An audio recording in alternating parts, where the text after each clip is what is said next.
Eo amin'ny vaovaon'ny fampianarana ambony kosa indray dia nisokatra androany ary haharitra hateloana ny andron'ny fikarohana na ny journée de recherches karakarain'ny IST. Ny fikarohana raha ny nambaran'ireo tompon'andraikitra dia hahatongavana amin'ny fampandrosoana, ny fanavaozana ary ny famoronana asa. Claudia Rasoloson sy Mamy Rasoanaivo. Ny famoahana ampahibe maso ny voka-pikarohana nataon'ireo mpampianatra pikaroka eo anivon'ny IST telo sy ireo sekoly ambaratonga ambony miara-miasa aminy ny andron'ny fikarohana na ny journée de recherches izay tanterahana etsy amin'ny le pavé Antaninarenina mandritra ny 3 andro. Tanjona ihany koa ny fitrandrahana izay voka-pikarohana izay. Anisan'ireo voka-pikarohana nampahafantarina androany ny mikasika ny tetezana.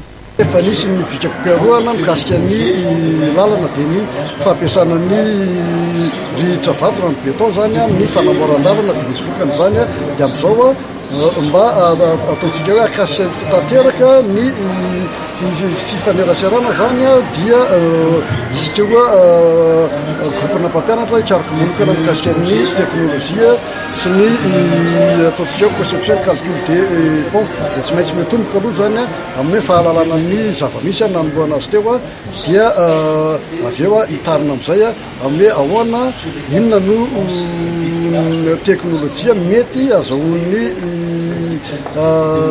entreprise natao entreprise madinidinika ary afaka manatanteraka ny fanamboarana ny tetezana eto amintsika fa tsy voatery hoe hiantso foana ny entreprise goavambe.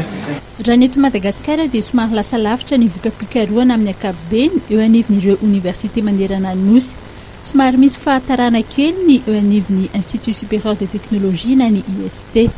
Zay ny mahatonga anay hikarakara an'izao journée de recherche manokana an'izao mba anehoanay amin'ny mpiara-miasa fa misy ny fikarohana ary eo indrindrindrindra fikarakarana misy tony dia mandrisika amin'ny mpampianatra hiroso lalindalina kokoa amin'ny fikarohana fa tsy hirona fotsiny amin'ny fampianarana. Anatin'ny fanatotoloana dia tsy azo ialana ny fiaraha-miasa amin'ny any ivelany. Efa misy ny fiaraha-miasa amin'ny université ny La Réunion.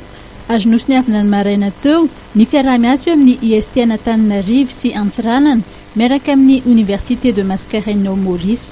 Nanome voninahitra ny lanonam-panokafana ny journée de recherche androany ny secrétaire général ny ministère ny fampianarana ambony sy ny fikarohana ara-tsiansa.